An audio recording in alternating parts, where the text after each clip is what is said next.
Alina pressed her fingers against the antique keys of the typewriter. The room was silent, save for the soft hum of Paris outside her window. It was spring, and the cherry blossoms along Rue de l'Abreuvoir had just begun to bloom. She had inherited the apartment 2 weeks ago after her grandmother's quiet passing, a woman she barely knew and barely remembered. The typewriter sat like an artifact on the old mahogany desk. Black iron. Faded letters. It wasn't plugged in, and yet something about it pulsed with a presence. When Alina had first opened the drawer, she found a note in her grandmother's shaky French. "Use it only when the moon is watching." She hadn't understood it. Not then. But tonight, with the full moon spilling silver across the wooden floor, she found herself drawn to it. Her fingers hovered above the keys. Then they moved. Click, click, click. The keys struck the paper with a rhythm she didn't control. It wasn't her writing. She wasn't even thinking. The message typed itself as though her hands were just obeying. "Dearest Arian," the page began. Alina froze. She didn't know anyone named Arian. Her breath caught as her fingers kept going, tapping out sentence after sentence in elegant English, in words that felt too old for her 27 years. It was like reading someone else's love letter, but from her own hands. "I waited for you beneath the Bodhi tree, where the fireflies dance and the river hums of freedom. You never came. I think they knew. I think they followed me." She stopped. She was shaking. Her chest was tight. The name Arian felt warm in her mouth. Familiar. Like a lullaby half remembered. She stood quickly, knocking the chair back, and stepped away. The paper lay still. The next morning, she told herself it was nothing. Jet lag, stress, grief. But she didn't throw the letter away. Instead, she folded it, tucked it into a satin pouch, and placed it under her pillow. That night, the dream came. Warm air. A courtyard drenched in golden light. And her, cloaked in a crimson sari, bangles clinking as she ran through mango trees. Someone called her name. But not Alina. "Sanmi!" She turned. A man stood at the edge of the light, dressed in British officer's garb. His eyes were oceans, his voice a whisper she had known for centuries. She woke with tears on her cheeks. The letter under her pillow had changed. It now held a line that hadn't been there before. "Find me before June, or we both vanish again." Alina sat upright in bed, heart pounding. Who was Arian? Who was Sanbi? And why did a dead woman's typewriter know things she hadn't yet remembered? The city moved like clockwork, but Alina felt out of sync. At cafes, she stared into her coffee until it went cold. In art galleries, her mind wandered to dreamscapes. And at night, she waited for a voice, a memory, a name. Arian. Sanbi. Who were they? She researched old hypnotic regression cases. Looked up reincarnation stories on forums that barely made sense. But nothing matched her experience. Nothing explained how a typewriter wrote to a man from another life. Or how she knew the smell of sandalwood before she'd ever lit an incense stick. The second letter came 3 nights later. She hadn't touched the typewriter since the first. But at 2:14 a.m. a sound woke her. She entered the study barefoot. The moon again poured in like milk. The paper was already there, one crisp white sheet, waiting for her. Typed neatly across its center. "Do you remember the song I hummed the night I hid you from your father?" Alina's breath hitched. There was no signature. No date. Just that one line. And yet, a melody flickered at the edge of her consciousness. Soft. Minor. Indian. She hummed it without thinking. The next day, she visited the old bookstore down the street. A place that smelled like ink and forgotten things. She carried the first letter with her, folded in her coat pocket. Behind the counter was a woman in her 60s, with thick silver hair, and a gaze that seemed to pierce through time.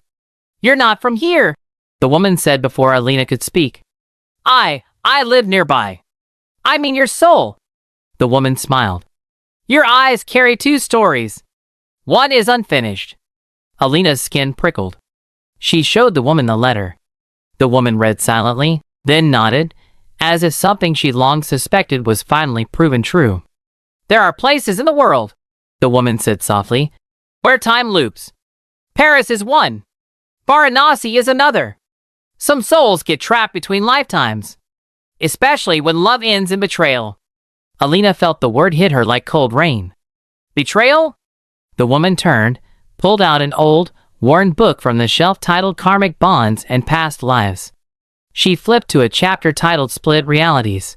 When two souls lose their promise. The first sentence read, "When a soul promises love across lifetimes and breaks it, the universe replays the moment again and again until forgiveness is complete." That night, the dream was clearer. Sandhi stood in the courtyard of a marble palace, her eyes rimmed in kohl, her hands stained with turmeric. And across the garden, Aryan watched her, his face pale, torn, ashamed. He held a note, but he didn't speak. Instead, guards stormed in. She screamed. Someone grabbed her. The paper fell from his hand, drifting like a broken wing. She woke gasping, whispering one word, "Varanasi!" And this time, the letter under her pillow read, "I never got to explain, but I left something for you, hidden where the river meets the temple wall." Alina stood at the edge of the Ganges, her breath caught between time zones and lifetimes. The sun hung low, painting the water in hues of fire and gold. Varanasi was alive with chants, incense, and unanswered prayers, every corner whispering stories older than memory. She hadn't told anyone why she came. A one-way ticket, a backpack, and the letter that had pulled her across the ocean. Where the river meets the temple wall." She didn't know which temple. There were hundreds. But something tugged her toward a crumbling stone shrine half sunk into the Ghats, vines crawling up its spine. Locals didn't go near it, said it was cursed, forgotten by time. That made it perfect. She stepped down the slick steps, heart drumming. Every instinct told her she'd been here before. Not in this body. Not in this life. But somewhere deep inside, her soul recognized the moss, the cracks, the echo of anklets on stone. She pressed her hand against the wall. Rough. Cold. And then, a groove. A tiny slit, barely visible. She dug gently with her fingers until something clicked. A small iron plate slid out, revealing a hollow inside. Her throat tightened. Inside was a scroll, brittle with age, wrapped in red silk. She opened it carefully. The ink was smudged, but the handwriting matched the first letter exactly. It began, "If you're reading this, it means you've remembered enough." Alina's knees gave way. She sat on the cold steps and read every word like it was oxygen. "I tried to protect you, Sandhi. That night I didn't run. I was taken. My father found out. He called me a traitor. Said I'd die a disgrace if I married you. I didn't leave you. I was locked away." Tears blurred the ink. "The fire at the palace, it wasn't an accident. They said you were a stain that needed cleansing. I watched from the window as they dragged you out. I screamed until my throat bled." Alina clutched the letter to her chest, the ache inside her blooming like a bruise. She knew it was true. Every word. Not because she believed in magic, but because her body did. Her breath, her tears, the way her skin buzzed as she read, none of it could be faked. Then came the last line. "I'll come back. In this life, or the next. Look for the man with the broken compass. He'll be lost, but drawn to you. Like rivers to the sea." A sound behind her. Footsteps. She turned quickly, heart racing, but it was just a boy selling flowers. Still, her eyes scanned every face for the rest of the day. At night, in her hotel, she kept rereading the line. "The man with the broken compass." It echoed in her dreams. Until one morning, 3 days later, she wandered into a roadside antique stall, lost in thought, and saw it. A brass compass, cracked down the middle, sitting on a dusty cloth beside porcelain dolls and vinyls. A voice behind her said, "It doesn't point north anymore. It follows people." She turned slowly. The man was tall, quiet, his eyes oceans again. He smiled faintly. "Strange thing," he said. "I've had it since I was a kid, but I don't know where it came from." Alina didn't speak. She didn't need to. Somewhere inside her, Sandhi whispered, "You found him." They sat across from each other at a tiny riverside cafe, the broken compass between them. The man's name was Armin. Half Indian, half British. Born in London, raised everywhere. A travel writer who'd come to Varanasi. Without a plan, just a pull. Alina listened quietly, heart thudding in her chest. He didn't remember her. Not yet, but his hands moved like she'd seen before, in dreams. His laugh, the way he avoided eye contact when something felt too vulnerable. It was Aryan, wrapped in new skin. She didn't mention the letters. Not yet. She needed to be sure. So, he asked, running his fingers over the compass. What brings you to this place? Alina hesitated, choosing truth wrapped in poetry. Looking for something I lost. A long time ago. He tilted his head. Love? She smiled faintly. Maybe. They met again the next day. And the one after that. It was effortless, like pages falling into place in a book already written. With him, she felt the pull of old threads. The way he paused before crossing the street, like waiting for someone. The way he always ordered 2 cups of tea, even when alone. By the 5th evening, they stood by the riverbank, where candles floated in tiny boats, carrying wishes into the dark. Alina spoke first. Do you ever dream things you can't explain? Armin nodded slowly. All the time. Like what? He looked at the river. There's this one I get often. A woman in red, running through mango trees. She calls my name. I never reach her. Her breath caught. He continued, voice low. And fire. Always fire. I wake up with my hands clenched. That night, Alina finally brought out the letters.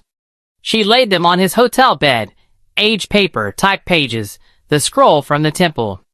He read each one in silence, eyes scanning slowly, lips pressed tight. When he finished, he didn't speak. Just walked to the window, looking out at the burning orange sky. I thought I was going mad. He whispered. I thought these dreams were punishment for something I didn't understand. Alina stood behind him. They're not punishment. They're memory. He turned to her, eyes wet. So you believe it? I lived it. And for the first time, he reached out, not with curiosity, but recognition. Their hands met. And somewhere between lifetimes, a promise long broken began to mend. They didn't fall in love. They returned to it. Each passing day in Varanasi deepened the gravity between them. Alina and Armin walked narrow alleys that smelled of sandalwood and ancient secrets. They shared silence without discomfort, laughter without reason, and touches that felt like déjà vu. One evening, they climbed to the rooftop of an abandoned haveli overlooking the Ghats. The city below shimmered in golden lights. Armin stared at the compass in his hand, then at her. I read the last letter again this morning, he said. The one from the temple. It says, find me before June, or we both vanish again. Alina nodded slowly. I know. It's already May 26th. Neither spoke for a moment. He took a deep breath. What happens if we don't unlock everything in time? Do we just lose each other again? Her voice was a whisper. Yes. And somehow, they both knew it wasn't metaphor. It wasn't poetry. It was the raw, terrible truth. Their connection was like a thread, ancient and fragile. Reuniting wasn't enough. They had to resolve what tore them apart centuries ago. Maybe, Armin said carefully, we need to go back to where it happened. Alina turned sharply. The palace? Armin nodded. If it still stands. They took a train the next morning, the journey long and quiet. The palace ruins lay on the outskirts of Lucknow, hidden behind rusted gates and overgrown trees. Officially, it was off limits. Spiritually, it felt like sacred ground. The instant they stepped onto the cracked marble floor, Alina's knees buckled. She gasped, images crashing into her mind. A woman screaming. A burning sari. Chains clanging. She clutched the pillar to steady herself, and Armin was there instantly, holding her tight. I see it, she whispered, eyes closed. They burned the West Wing. They blamed me for turning you against your father. Armin's hands trembled against her arms. I tried to save you, he said, his voice hoarse. But I was locked inside a cellar. They lied to me. Said you ran? She opened her eyes. And I believed you left. The silence between them vibrated with unfinished pain. Then Armin slowly reached into his bag and pulled out something wrapped in cloth. A small, rusted locket. He held it in front of her. I found this weeks ago in an antique shop in Prague. Didn't know why I bought it. Alina opened it. Inside, beneath shattered glass, was a miniature painting. A girl in red. A boy in white. Standing beneath a mango tree. She gasped. That's us! And then, the wind shifted. A quiet hum passed through the palace ruins. The compass in Armin's pocket began to spin wildly. Alina stared at him. This is it! The moment. The locket trembled in her hand. Their past wasn't just returning, it was demanding release. She took a step toward him, eyes locked. Say it! She whispered. What you never got to say. Armin's voice cracked. I didn't leave you, Sanvi. I never stopped loving you. Even when I forgot you. Tears blurred her vision. Then promise me now. I'll find you, he whispered, in every life. They kissed, soft, slow, seismic. And somewhere deep within the palace walls, something old let go. The wind didn't stop after they kissed. It howled, wild, urgent, alive. Windows in the ruins slammed open. Dry leaves spiraled upward like dancers in a trance. The compass in Armin's pocket snapped from its chain and hit the floor, spinning so violently it carved into the marble. Then it stopped. Pointing east, Armin and Alina stepped back, staring at it. Neither spoke. The silence was heavy, ancient. Suddenly, Alina clutched her chest. A sharp, cold pain sliced through her like a memory reborn. Her breath caught. Her knees gave way. Alina! Armin caught her, lowering her gently to the floor. Her eyes were open but distant, as if someone, was looking through her now. Her lips moved. Not in her voice. Deeper. Slower. He betrayed us. You still don't see. Armin froze. Alina? Her eyes turned glassy. He lied. Not to protect, to possess. You were never free, Aryan. He tied us in this curse. Armin's hand shook. Who are you? The voice from her throat whispered a name neither of them had ever said aloud. Devkant. The name cut through time like a blade. And then, her body relaxed. Her breath returned. Her eyes blinked. She was back. What happened? She gasped. Armin's voice was hoarse. You, weren't you? Someone else spoke through you. She touched her throat, still trembling. I saw chains. Not around you. Around me. A man in shadows whispering lies into my ears. He said you ran? He said you married another? Devkant, Armin repeated slowly. That was my father's name, in the dreams. Alina's blood turned cold. They weren't cursed by accident. They were interfered with. This was no mere karmic mistake. Someone had wanted them bound, broken, and looping forever. That night, neither could sleep. Alina sat by the hotel window, watching the wind dance across the streets like a spirit too restless for peace. She felt it now, a presence. Not just a memory of Devkant, but something active. Something watching. When she finally drifted off, the dream was different. She stood in a dark corridor, marble walls towering over her. Candles flickered violently as she walked. And at the end, an iron door. Beyond it, whispers. Familiar voices distorted by pain. She opened it. Inside, a mirror. But not her reflection. It was Sanvi, eyes lined with kohl, lips trembling. Behind her stood Devkant. Shadowed, smiling. He leaned toward the glass and whispered, You broke the vow. And I never forget. Alina gasped awake, drenched in sweat. She looked around the room. And froze. On the desk beside her, without a sound, sat a fresh sheet of paper, typed in the same old font. He's waking up too. The letter sat under a cracked glass tumbler, as if someone had placed it there in a hurry and wanted her to find it. Alina's hands trembled as she picked it up. Same parchment texture. Same faded ink. Same invisible weight in the air around it. She unfolded the page. He's waking up too. but not as you remember him. He doesn't need a body to follow you. He only needs your fear." Her heart slammed against her ribs. She bolted to Armin's room and banged on the door. No answer. "Armin?" Her voice cracked. Still silence. She tried the handle. It was unlocked. Inside, the room was empty. Curtains flapped in the open window. His bag sat half-zipped on the bed. The broken compass rested on the table, unmoving. But he was gone. Her breath quickened. Something was wrong. Very wrong.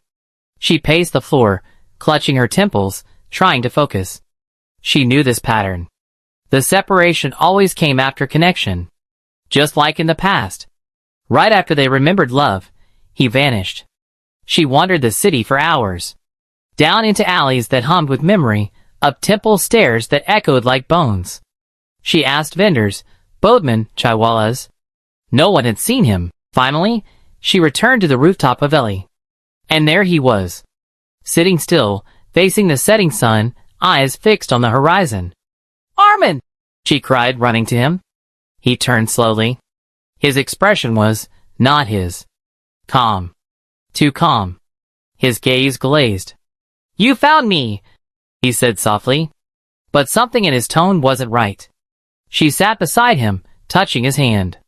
Cold. "You left the hotel." "Why?" "I didn't leave. He brought me here." Her spine stiffened. "Who?" He turned his face toward her, and for a brief, breath-stopping second, his eyes were black. Pitch. Hollow. Then, they blinked and turned normal again. Armin took a long breath, blinking as though surfacing from underwater. "I saw him," he whispered. "In my dream. No, in my mind. Devkin. I think he's using me." Alina's blood chilled. "He's trying to come through you?" He nodded. "He showed me things. Made me feel hate. Jealousy. Like I was watching myself from the outside. And then he said..." "What?" she whispered. "That I'll betray you again." That night, they stayed together. But didn't sleep. They read the letters again and again, searching for clues. Trying to decode the pattern. What triggered Devkin's return? Was it love rekindling? Or memory restoring? Alina looked out the window. "We need help." Armin nodded. "Someone who understands curses. Past life interference." She hesitated. "I know someone." The next morning, they boarded a bus to Pushkar. A desert town. Ancient. Mist-soaked. It was where Alina had once studied energy maps and ancestral healing under a woman known only as Dadi Mira, a spiritual outcast who claimed to speak with timelines like they were languages. They arrived just before dusk. Sandstorm clouds curled in the sky like omens. Dadi Mira's ashram stood silent under a neem tree, its gates shut. Alina knocked once. Twice. Then, the door creaked open on its own. And a voice from inside called, "You should have come sooner. He's already followed you here." The inside of Dadi Mira's ashram smelled of camphor and secrets. A single oil lamp flickered in the center of the room, its flame refusing to stay still, as if agitated by something unseen. Alina stepped in first, Armin right behind her. The door shut on its own. Dadi Mira sat cross-legged on a woven mat, her silver hair braided like a crown. Her eyes, cloudy, but unnervingly clear, landed directly on Armin. "He's closer to the surface than you think," she said, not as a warning, but a fact. Armin looked away, jaw tight. Dadi Mira motioned for them to sit. "You've reawakened a memory too deep." Now the shadow it buried wants to breathe again. Alina leaned forward. "How do we stop him?" "You don't," Dadi said simply. "You remember all of it. Only then will he be seen. And seeing him fully is what takes away his power." Armin spoke up, his voice low. "But I don't want to remember what he did to us. It's like poison in my blood. That poison is already inside you," she replied. "It's what makes him stronger when you resist. The forgetting is his armor." She handed Armin a strip of red cloth. "Wear this on your wrist. Tonight, you'll dream without walls, but you must not wake yourself. Let it finish." Armin hesitated. "And if he takes over again? Then she'll bring you back." Dottie said, nodding at Alina. But only if she's brave enough to face the moment of your death. Silence. Alina's eyes widened. You mean our death? In that life? Dottie closed her eyes. The truth is there. In the fire. And the fire must be remembered. That night, they slept on hand-woven cots under neem branches. Wind moaned across the desert. And as Armin drifted into sleep, his body began to stiffen. His breathing slowed. His fists clenched. Alina watched from the other bed, waiting. Then he spoke, eyes closed. They locked me in the cellar. I screamed her name. They told me she was gone. That she ran with a soldier. That I'd been used. His face twisted in anguish. I believed them. I let the hate eat me. I let him in. Suddenly his head jerked back, and his mouth moved in a different rhythm. She lied. She ran. She let you burn, Arian. It was Devkin. Alina jumped up and grabbed his hand. No, she whispered. That's your lie. Not ours. She tied the red cloth tightly around Armin's wrist. The wind howled louder. The oil lamp inside flickered. And then his body relaxed. When morning came, Armin sat up slowly. His eyes were wet, but clear. I saw everything, he whispered. The cellar. Your face through the smoke. You came back for me. You died trying. Alina held his hand. We're here now. But just as the sun broke through the clouds, the red cloth on Armin's wrist snapped in half. And in the dust below his cot, a single line was carved in the earth. You can remember. But can you forgive? By morning, the sky was bruised violet. A storm was building, not of weather, but of time. Dottie Mira circled Armin with incense smoke, chanting in a language lost to the desert. Now that memory is unlocked, the karmic net is tearing. He'll try to rewrite it. Alina frowned. What does that mean? Dottie's eyes flashed. It means Devkin won't just haunt you. He'll edit the past. Twist the truth. Replace it with his version, one where he's the victim. Before they could speak, a gust of wind slammed the doors open. Papers flew. The lamp burst into blue flames, and in the center of the courtyard, a figure stood, draped in shadow, eyes like cold embers. Devkin. He wasn't flesh, but not mist either. He was memory made solid. I gave you love, he said, voice thunder and silk. And you spat it out? You chose each other over my legacy. Alina stood her ground. You poisoned everything. Devkin tilted his head. Did I? Or did you two do that all on your own? The illusion began. Walls melted. The air thickened. Suddenly they were in a grand old Haveli, centuries ago. Alina wore red silk, drenched in gold. Armin stood in a soldier's garb, furious, broken. And Devkin stood between them, smiling. This wasn't a memory. It was a trap. You betrayed me first, Devkin hissed. I only made sure history wouldn't forget. Dottie Myra's voice echoed faintly. This is his realm now. He'll show you every version but the truth. Armin whispered. Then we find the truth ourselves. The illusion shifted.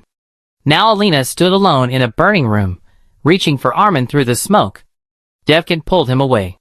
You see, he said softly. She never tried. But Armin's mind snapped clearer than ever. No, I remember the fire. I remember her hands pulling me through it. You broke the door. You locked me in. Devkin snarled. The world trembled. You're nothing without the pain I gave you. He roared. Without me, you don't exist. Alina stepped forward. We'll exist anyway. The world shattered. They were back in the ashram. Shaking. Breathless. Drenched in sweat. But Devkin's presence was gone. Dottie Mira smiled. You just exorcised a ghost of time. But he left behind one last puzzle. She handed Alina a letter. Burnt edges. Charred corners. It read, one life left. One door unopened. It ends where it began. The desert heat clung to their skin like dusted guilt. Armin sat silently, turning the burnt letter over and over in his hands. The message repeated in his mind like a curse. One life left. One door unopened. It ends where it began. Alina stared at the horizon. We've remembered who we were. We've faced Devkin. So what haven't we seen? Dottie Mira, sitting in the shade of the neem tree, finally spoke. You remember the betrayal, the fire, the grief. But not the beginning. Your first life together. Before even Devkin. Armin turned to her slowly. There was a life before that? Dottie nodded. Many. But one in particular, the seed of all this karmic weight. That's where the story started. The real door. Alina whispered. How do we get to a life we'd never dreamed of? Dottie stood and placed a worn brass bowl between them. Inside it, ashes. Some old, some strangely fresh. This is called Richipatra, the death bowl. It holds echoes of beginnings disguised as endings. You must both hold it. Then surrender. Surrender what? Armin asked. Dottie looked him in the eye. Everything you still want to be true. That night, under a cracked moon, they sat cross-legged before the bowl. They held hands, fingertips brushing the ashes. Their eyes shut. And the moment they exhaled in unison, it pulled them under. Darkness. Silence. Then, a pulse. They were somewhere ancient. Wilder than any memory. Mountains. Thunder. Rain that smelled like creation itself. Alina looked down. Bare feet. Her skin a different tone. No ornaments. Just earth and sky. She turned and saw Armin. Younger. Fiercer. A tribal hunter, tattooed and draped in fur. But what shook her more? He didn't know her, and behind him, standing in full form, was a woman cloaked in silver. Not Alina. And Armin was in love with her. The vision unfolded. A love triangle from a time forgotten. Armin and the silver woman were promised by tribe law. But then Alina, then called Saya, appeared from across the valley. A nomad. A healer. And he chose her. Abandoning the silver-cloaked one. Breaking a vow that had bound families for generations. I remember, Armin whispered, still within the trance. She wasn't just anyone. She was the seer's daughter. Alina's heart sank. She was Devkin's first life? Dottie Myra's voice pierced through the veil from the waking world. Devkin wasn't always a man. He was once that girl. The silver-cloaked woman. The first heart shattered. And that shattered soul reincarnated, life after life, chasing them, becoming darker each time, until he emerged. Devkin. Not born of evil. Born of abandoned love. Alina gasped. We started this? Armin's voice broke. We forgot the cost. The vision pulsed violently. And then, the silver woman turned toward them, eyes full of tears and rage. And she saw them. You remember now, she said. So what will you do about it? The mountains trembled. The silver-cloaked woman, Devkin's first form, stood between fire and rain, her gaze fixed on Armin and Alina. You ruined not just love, she said, but balance. I was born to dream for others, not be left to rot in forgotten timelines. Armin stepped forward. We didn't know, we forgot this life. But we were children of fate too. Her eyes burned. And yet you chose her. Behind them, the wind howled like a mourning spirit. The ancient valley shimmered, its outline breaking. The past was cracking, splintering under the weight of realization. Dottie Myra's voice rang from the waking world once more. You are witnessing the karmic seed. The first cut. But karma isn't punishment, it's memory. And memory can be rewritten only through choice. Alina felt a tremor beneath her feet. Not of earth, but time. The silver woman, once gentle, now cruel, raised her hand. You remember now. That means you must finish it. The vow you broke. Or the curse continues. Suddenly, a circle of tribal stones erupted around them. They were back in the old village, during the ceremonial vow-breaking. Hundreds of villagers chanted. The seer stood at the center. The silver woman wept as she walked into the circle. Her hands outstretched, ready to join with Armin. But this time, something shifted. Alina stepped inside the circle too. And then, so did Armin. The circle gasped. The sky darkened. The seer looked to Armin. You cannot bind with two souls. But Armin spoke loud and steady. Then let the bond break for all three. I free myself. I free her. And I free the one who was never chosen. The flames roared. The stones cracked. Suddenly, the silver-cloaked woman screamed. Not in rage, this time in release. I only ever wanted to be seen, she cried. And for the pain to end. Alina walked over, placing a hand on hers. It ends with forgiveness, not silence. Then, her body glowed softly. She wasn't Devkin anymore. She was a girl once betrayed, now remembered. Her shadow melted into light. They awoke gasping, back in the ashram. Rain poured outside. Armin looked at his hands. The mark Devkin had left, gone. Alina turned over the old letter. The writing had changed. The door has opened. The debt is paid. But something remains. Dottie Mira entered quietly. You healed the seed, she said. But the final test waits where you began. Not in the past. In this life. Armin stood. Then tell us where. Dottie pointed to the horizon. To the house that first burned. Where Devkin tried to end you.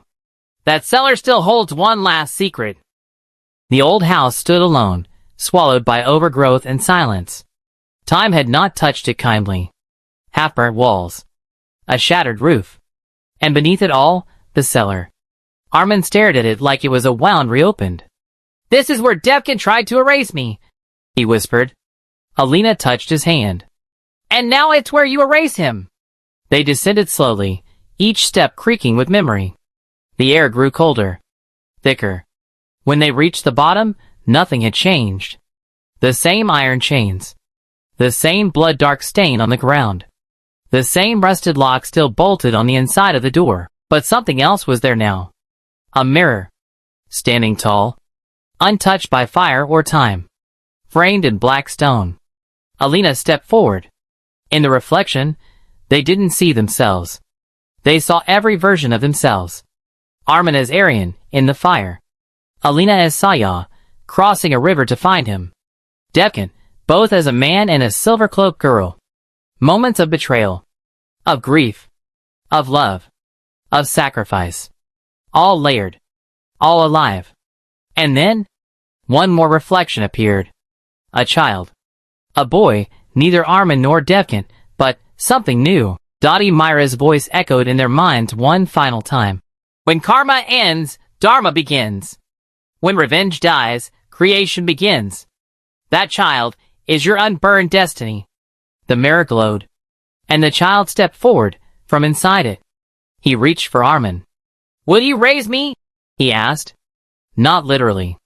But spiritually. Will you live free of ghosts now? Armin fell to his knees. I thought I was only what he made of me. Alina knelt beside him. But now you can be what you choose to be. The child smiled. And faded into golden light. The mirror cracked. Not shattered.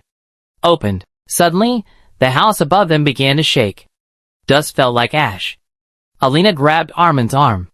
We have to go. But just as they turned, a voice. Soft.